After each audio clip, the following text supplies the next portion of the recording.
Oke, halo, assalamualaikum teman-teman semua.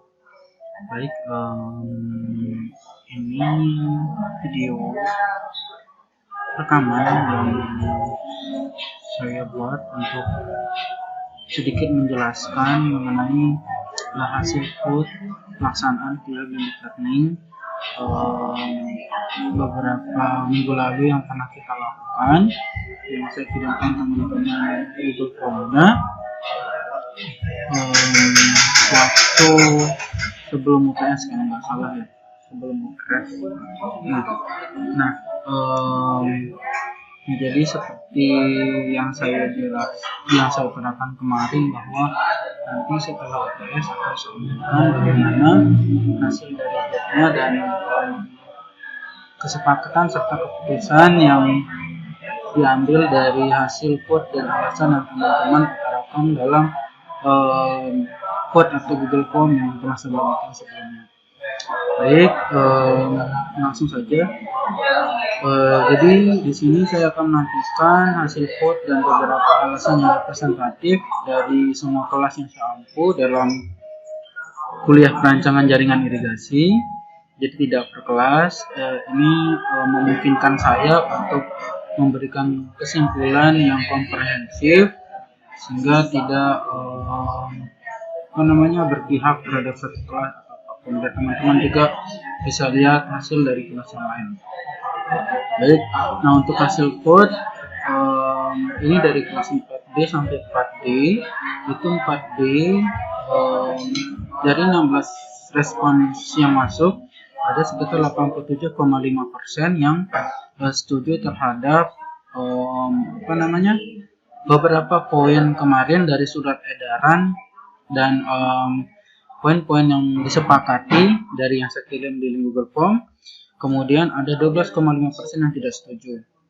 Lalu dari kelas 4C itu dari 11 responsis yang masuk ke Google Form ada 63,6 yang setuju dan 36,4 yang tidak setuju.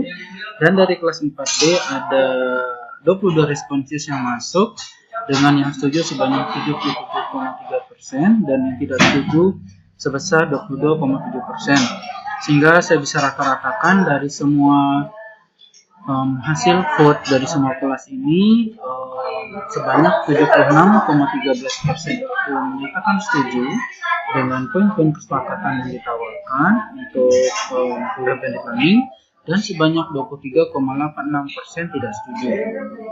Nah, yang jadi pertanyaan sebenarnya adalah dari saya, teman-teman yang setuju ini kalau saya lihat lebih condong menangkap kemarin ya poin-poin yang saya jelaskan dalam kesepakatan blended learning ini lebih condong kepada kesepakatan antara kuliah offline dan online.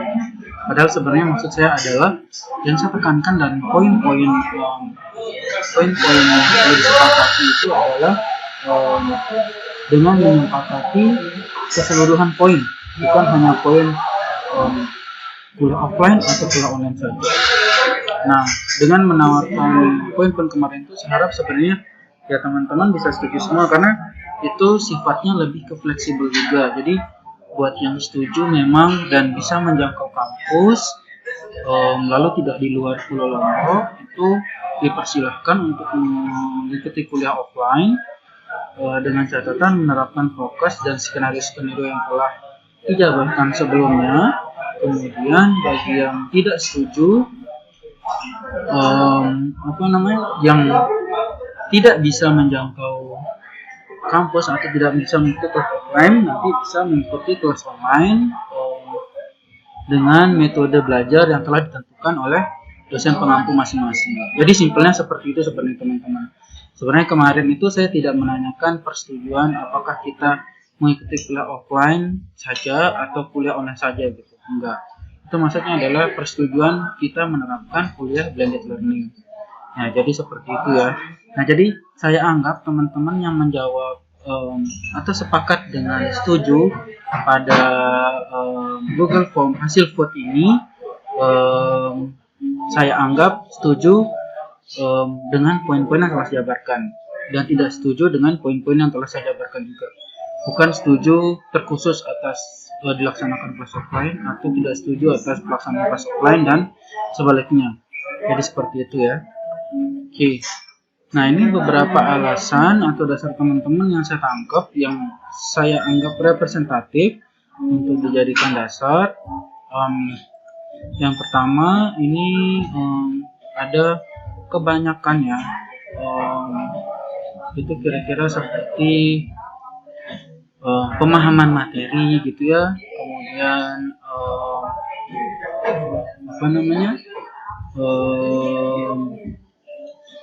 ada yang ternyata positif COVID gitu, lalu ada yang sedang bantu orang tuanya di rumah, lalu banyak lah ya, tapi dominan ini banyak lebih ke condong dasarnya adalah agar lebih paham dari materi yang disampaikan oleh dosen dengan tatap muka. Harapan dari teman-teman semua dengan menjabarkan alasan ini agar lebih memahami materi. Nah, saya sudah merekap semua alasan dan dasar teman-teman menjadi beberapa poin di sini. Nah, yang pertama untuk yang setuju itu lebih banyak mengarah ke bagaimana agar pemahaman materi kuliah itu lebih tinggi. Karena selama ini mungkin kebanyakan teman-teman yang jawab ini merasa dengan kuliah online yang dengan segala kendala dan keterbatasannya agak lebih sukar memahami materi. Jadi dengan offline itu at least bisa lebih menambah pemahaman teman-teman. Itu saya setuju juga sih. Kami juga yang mengajar merasa kurang all out untuk mengajar, bahkan kadang agak susah mengatur bagaimana metode pembelajaran yang akan kita terapkan gitu.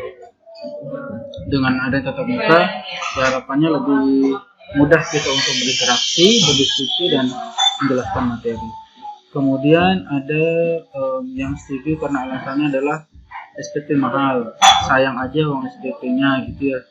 SPP mahal masih di sini adalah udah bayar mahal tapi kuliahnya online, dan kebanyakan kuliah online itu perkuliahannya itu nggak setotal saat kuliah offline ya. Jadi kuliah online itu kadang yaitu diskusinya terbatas, kemudian hanya membaca materi, kemudian diberikan tugas dan lain-lain.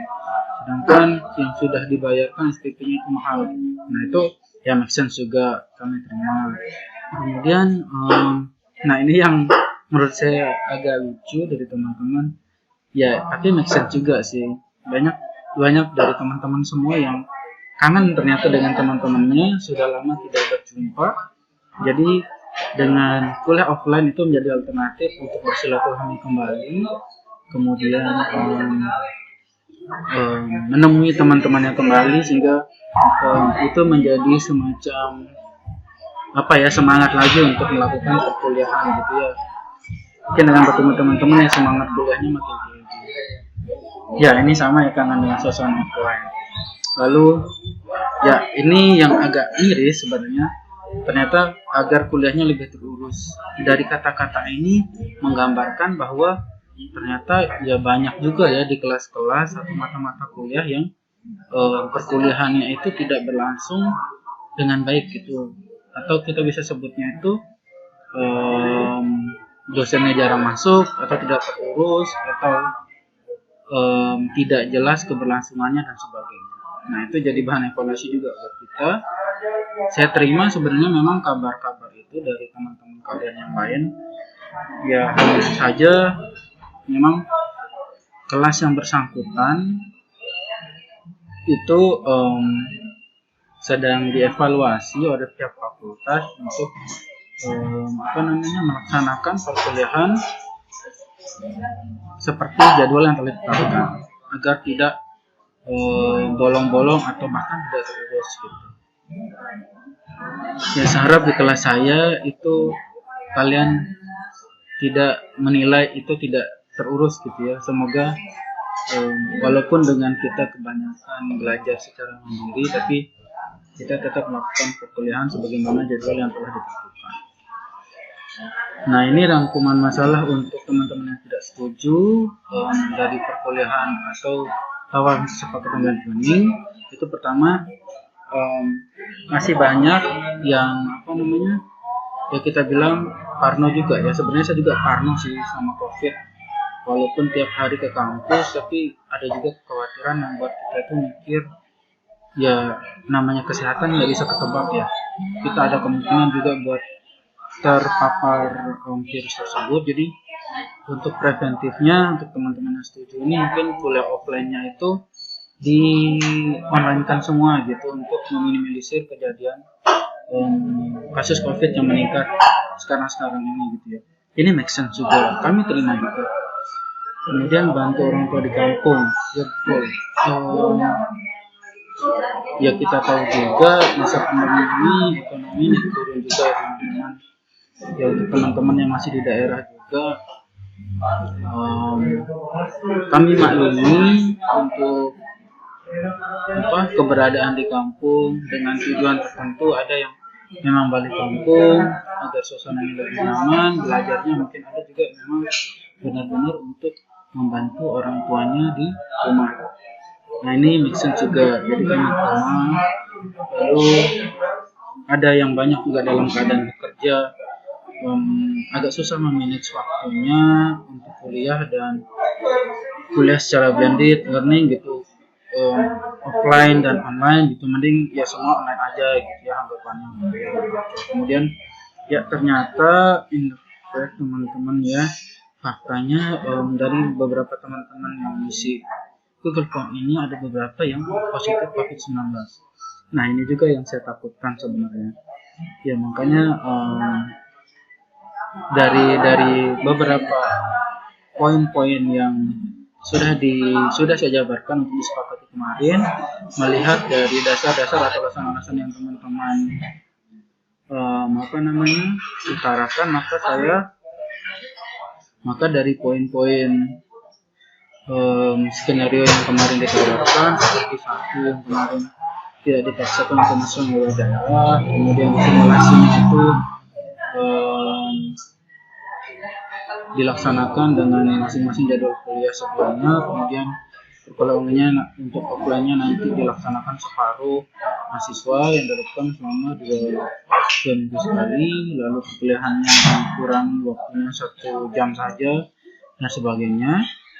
Nah, maka dari itu saya mempertimbangkan dengan sebaik mungkin pertimbangannya, sehingga untuk meminimalisir kasus COVID-19 dan dengan diberlakukan kuliah monitoring, maka ini basically berdasar atas hasil vote teman-teman yang lebih banyak setuju dengan blended learning.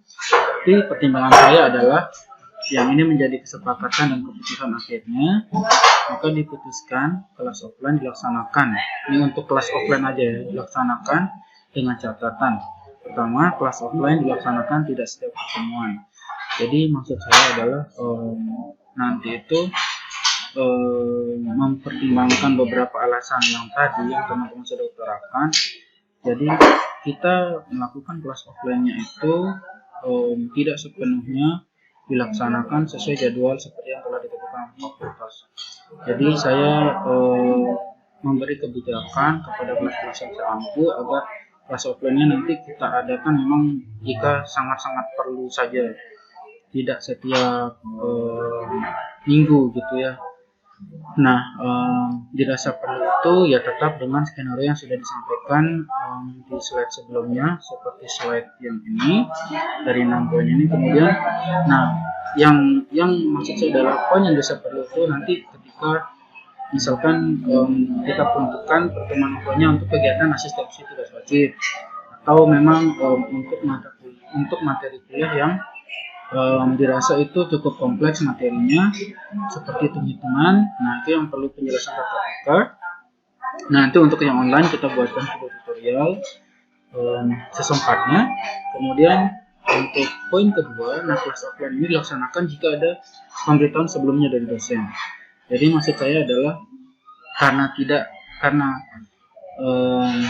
saya rasa tidak perlu dilakukan setiap pertemuan, maka kalau ada pertemuan maka teman-teman saya infokan sebelumnya. Jadi sekali lagi, setelah saya infokan, baru nanti akan dilaksanakan perkuliahan offline. Kalau sebelum ada pengumuman apa-apa, maka tidak dilaksanakan perkuliahan offline. Nah, pemberitahuan atau infonya nanti akan saya infokan paling lambat H-1 sebelum jadwal perkuliahan yang dilaksanakan.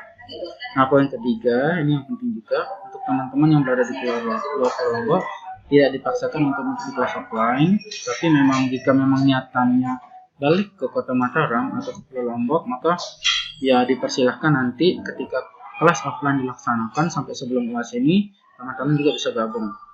Nah, kemudian melainkan tetap di kampung halaman masing-masing dengan mengikuti kelas online. Nah, ini untuk yang tidak bisa menjangkau ya. Tapi dengan catatan tetap aktif melakukan diskusi jika ada yang memang belum dimengerti di materi kuliah yang disampaikan oleh dosennya. Nah, yang keempat, untuk asistensi tugas wajib bagi teman-teman yang tidak bisa mengikuti kampus atau berada di luar Pulau Lombok atau Kota Mataram, itu bisa dilakukan secara online. Itu nanti kita atur teknisnya seperti apa. Oke, saya rasa sampai di sini saja penjelasan saya. Jadi intinya adalah kesepakatan dan akhirnya mengeluarkan keputusan dari hasil vote teman-teman kemarin ini tertuju pada slide yang ini. Ada 4 poin yang teman-teman harus benar-benar perhatikan ya. Itu yang ada di slide ini. Oke, mungkin itu saja. Jika teman-teman ada yang ditanyakan terkait sistem blended learning ini, silahkan nanti disampaikan di grup dengan menyampaikan pertanyaan yang ingin disampaikan. Mungkin itu saja. Terima kasih. Maaf kalau saya seperti biasa ngomongnya udah belibet, semoga teman-teman bisa memahami. Oke, terima kasih. Assalamualaikum warahmatullahi wabarakatuh.